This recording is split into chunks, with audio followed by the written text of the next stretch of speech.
Please feel free to adjust the playback speed to 1.25 or 1.5 depending on your preference. A short while later, Jin-Woo discovered a lone convict struggling on the ground not too far from him. His arms and legs were all tied up with a rope, and there was a gag placed in his mouth. It was as Kang Tae-sik said, just before his final breath. "I've tied up the rapist not too far from here. I was thinking of disposing of him last, after the victim's father asked me to make him suffer for a bit." Kang Tae-sik stopped breathing after those words. The convict began to struggle even harder after seeing Jin-Woo. It was as if he was asking to be freed as soon as possible. Now that Jin-Woo took a closer look, it was none other than the same guy who threw a dirty wink at Ju-hui earlier on. As soon as Jin-Woo pulled the gag off the convict's mouth, he breathed in and out heavily and widened his eyes. That crazy bastard, Kang Tae-sik killed everyone. He killed everyone. What the fuck happened? Did he leave? There is blood on your clothes? Did you get done in by him, too? Jin-Woo didn't reply and simply raised his head to stare straight ahead, towards where the boss was. The convict's words poured out in great urgency. "Untie me first. Hurry. We gotta escape before Kang Tae-sik shows up. God damn it. There is some sort of magic energy flowing in the ropes and I can't tear them apart. You have some sort of a weapon with you, right? Why aren't you saying anything? Can't you hear me?"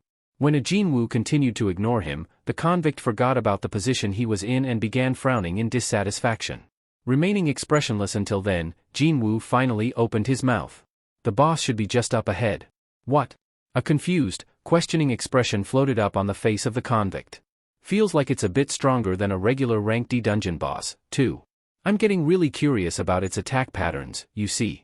The convict listened to those words and lost his cool, roaring out at the top of his voice. What the fuck are you even talking about? Jin-Woo calmly continued on with what he wanted to say. Before all that, though, I got to ask you about something. You remember the girl you raped before? What? Which one are you talking about? You a family member of the victim? Jin-Woo's brows quivered. Just now, this man asked which one, rather than answering with yes or no. Meaning, he had hurt well more than one or two girls. With that, Jin-Woo's mind was made up. He coldly stared down at the convict and spoke. Now I know, so there's that. What? Before the convict uttered out more rubbish, Jin-Woo swiftly gagged the bastard again. Then, he began slowly dragging the convict by the ankles towards the boss room. The convict struggled even more desperately as he got dragged along. Both of his wide-open eyes were now completely bloodshot. Not even slightly fazed by the criminal's desperate struggle, Jin-Woo successfully dragged him into the boss room. And inside the boss room, there was a large group of hobgoblins waiting for their arrival. These monsters reputedly enjoyed snacking on human entrails. Apparently. The convict finally realized what Jin-Woo was planning to do here. He cried out and shook his head around wildly after seeing the group of hobgoblins. The blue convict's pants began dyeing in a yellow color, as well. Jin-Woo took a deep breath, and he chucked the convict among the waiting hobgoblins. Picking up on the smell of a fresh, living prey, hobgoblins pounced on the convict all at once and began tearing into his stomach. As the convict desperately struggled on and thrashed about, the vessels in his eyes burst open one by one, dyeing his eyes utterly crimson red. Even though the convict gradually lost his consciousness, hobgoblins greedily and restlessly tore into him. Just what would it feel like to be devoured alive by the disgusting monsters? Jin-Woo frowned deeply as he quickly scanned the interior of the room, searching for the boss. There it is. A huge hobgoblin, definitely the boss of this dungeon, sat arrogantly over yonder on the other side of the boss room. With its subordinates all too preoccupied with the fresh prey, there was not one guard around the boss itself, which meant that this was the perfect opportunity. Dash. Jin-Woo immediately dashed past the hobgoblins in the blink of an eye and arrived before the boss. The surprised hobgoblin boss quickly stood up, but before it could complete the action, its head fell and rolled on the ground. Tearing. You've killed the owner of this dungeon. Level up. With excellent timing, agents from the association's investigation department arrived in front of the gate. Their eyes grew real round after spotting Jin-Woo leisurely exiting from the gate as it gradually closed behind him. Hunter Nim. Are there any other survivors besides you? No. No one else. You. The expressions of the agents hardened in an instant. 9 people entered it, yet only 3 walked out alive. This undoubtedly qualified as a huge incident. What with several similarly bad incidents occurring within a single district, it was little wonder why these association agents felt like they had stepped on an almighty pile of dog poo at this very moment. They wanted to make sure there were no other survivors, but the gate closed on them, so that was no longer possible, too. This was precisely the reason why Jin-Woo waited around until the time limit was almost up, however. Well, I can't let them know that there indeed was a survivor, now can I? With this, the testimonies of the 3 survivors would have to suffice. One of the agents spoke with a complicated tone of voice. Just now, the investigation department has received a telephone call from the chairman of the Jumgang Industries, wishing to hand himself over. It was here that Song Chi-yeol entered into the conversation. The chairman of the Jumgang Industries, you say? He's the father of the victim, and he allegedly has paid off the hunter Kang Tae-sik from the monitoring division to murder the convicts. Oh. The chairman had confessed to everything after he heard that Kang Tae-sik was indeed successful in killing the rapist. Although, it wasn't Kang Tae-sik but me. Cops headed there, and the association came here, it seemed. Jin-Woo listened quietly before asking a question. If that's the case, there is no problem on this side, isn't that right? At Jin-Woo's question, the agents formed troubled expressions. Yes, basically.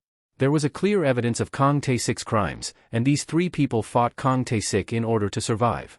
Just as Jin-Woo asked, there was nothing here that could be seen as problematic. Except for one thing. One of the agents asked the part that felt the most suspicious to him.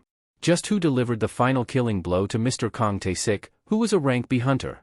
The agents had only arrived at the scene not too long ago, and they were not briefed on the minute details of the situation yet. Oh, well. The distance from here to the association headquarters is really far, so it can't be helped, huh?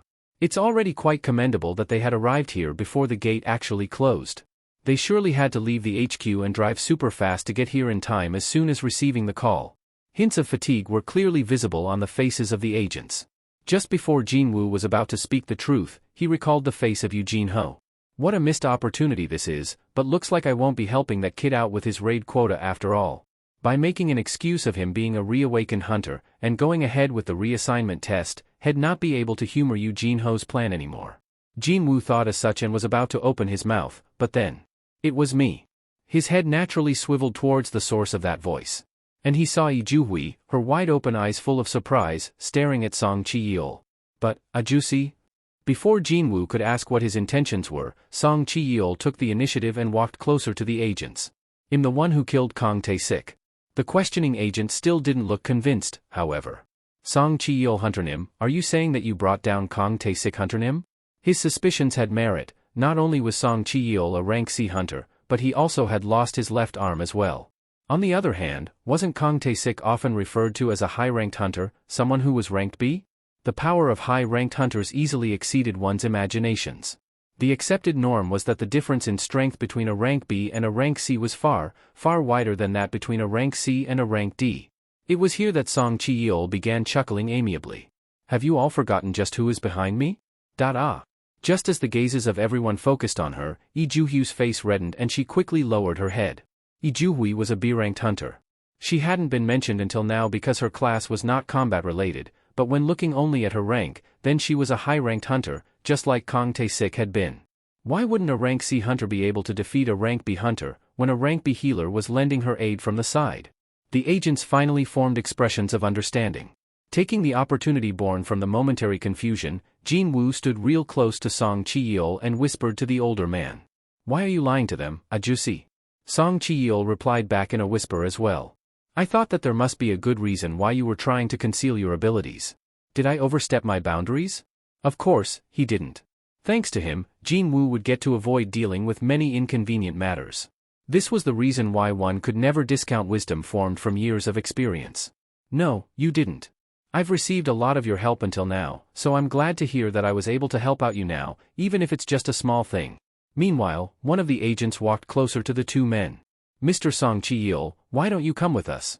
Help us for a minute or two with writing up the report. All right. Let's get going, then. Song Chi-yeol left for the association along with the agents, and before anyone knew it, only Jin-Woo and Lee Ju-hui remained on the scene. The sun had set a long time ago. Ju-hui must have found Jin-Woo and the somewhat altered aura he emitted a bit foreign, because she hesitated greatly before cautiously approaching him. Would you like to walk with me for a little while? Is she talking about that dinner date? He was starving after moving around for a bit today, so he found her suggestion to his liking. Jin-Woo agreed with a welcoming expression. Okay, let's. As if they had made a promise earlier, the 2 young people began quietly walking side by side under the soft lights of the street lamps. Ju-hui's eyes remained fixed to her toes. Because, if she tried to raise her head, her gaze automatically drifted towards to her side. She tried very hard not to think about it, but it was of no use. In the past, she found him comfortable to talk to, but now, the current Jin-Woo was overflowing with this certain sense of power. She found it much harder to talk to him now as a result. Just what happened? He was strong enough to subdue a rank B hunter without too much trouble. He had changed so drastically. Since he requested her to keep it a secret, she wasn't planning to pry, but his amazing transformation kept tugging at the corner of her mind. We will finish this chapter here. Next chapter will be out soon, so stay tuned.